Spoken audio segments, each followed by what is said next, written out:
नमस्कार, मैं कुमार और आप देख रहे हैं स्टार मिथिला।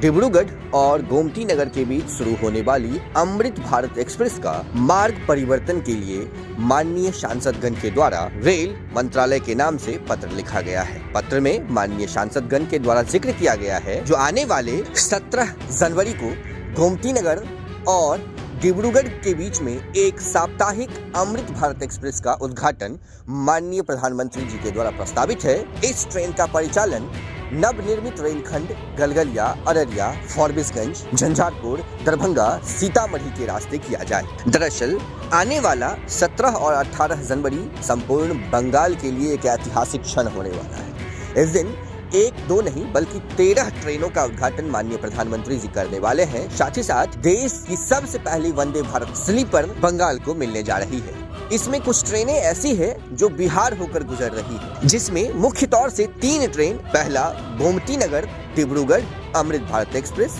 दूसरा अलीपुरद्वार पनवेल अमृत भारत एक्सप्रेस साप्ताहिक और तीसरा ट्रेन कामाख्या रोहतक अमृत भारत एक्सप्रेस शामिल है।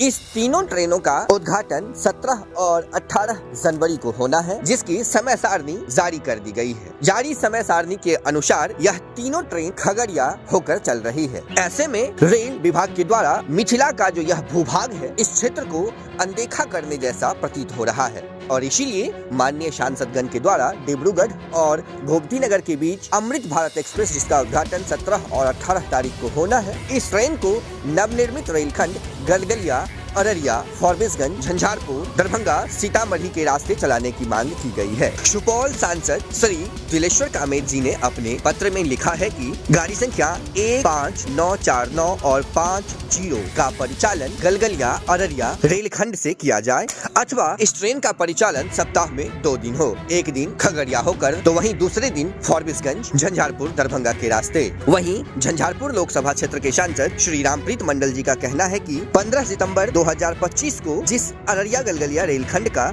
उद्घाटन माननीय प्रधानमंत्री श्री नरेंद्र मोदी जी के द्वारा किया गया, इस रेलखंड पर एक भी लंबी दूरी की ट्रेन नहीं चल रही है। इसीलिए डिब्रूगढ़ और गोमती नगर के बीच स्वीकृत इस अमृत भारत एक्सप्रेस को वाया झंझारपुर चलाया जाए। वहीं अररिया लोकसभा क्षेत्र के सांसद प्रदीप कुमार सिंह जी ने कहा कि माननीय प्रधानमंत्री जी के द्वारा लगातार कई सारी नई ट्रेनों का शुभारंभ किया जा रहा है। ऐसे में डिब्रूगढ़ गोमती नगर अमृत भारत एक्सप्रेस को अगर अररिया गलगलिया के रास्ते चलाया जाएगा तो यह कदम यात्रिहित में होगा, जो सामरिक महत्व और आंतरिक सुरक्षा की दृष्टि से काफी उपयोगी होगा। जानकारी के लिए बता दें, नवनिर्मित अररिया गलगलिया रेलखंड, जिसका उद्घाटन पिछले वर्ष 15 सितंबर को माननीय प्रधानमंत्री जी के द्वारा किया गया था, यह रेलखंड मिथिला क्षेत्र को पूर्वोत्तर से जोड़ती है। यह रेलखंड अगर दरभंगा से गुवाहाटी की ओर जाने के लिए उपयोग में लाया जाता है तो अन्य मार्गों की अपेक्षा इसकी काफी दूरी कम है, जिससे इसे शॉर्ट रूट भी हम कह सकते हैं। हालांकि रेल विभाग की उदासीनता के कारण आज इस रेलखंड पर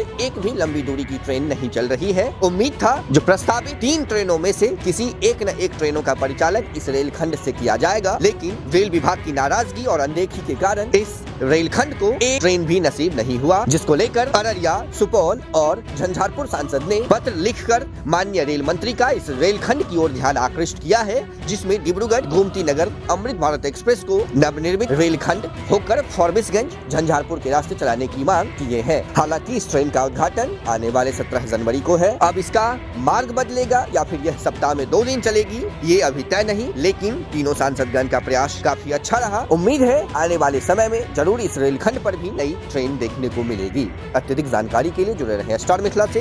वीडियो को अत्यधिक से अत्यधिक शेयर करें ताकि हमारी मिथिला क्षेत्र की मांग संबंधित विभाग तक पहुंचती रहे, जिससे आने वाले भविष्य में इस रेलखंड को नई ट्रेन मिलने का मार्ग प्रशस्त हो सके। धन्यवाद। आप देख रहे थे स्टार मिथिला।